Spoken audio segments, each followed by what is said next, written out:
Ito po sila, pagkatapos po nilang magsumba, ayan po sila, naniningil, may nagpapataya po ng weteng, papataya po may ending, may nagtitinda po ng buto-buto. Ito po, ayan po. Paano po sila papayat niyan? Ito po, nagkakayayaan po sa Jollibee. Sama naman ako.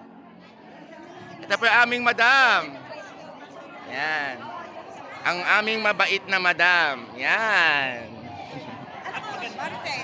Ito po yung pinuno ng Marites.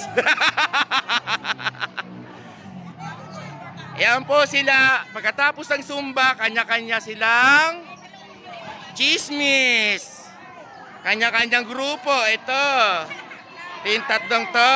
Yan, mga chismosa. Ito po si Marie na walang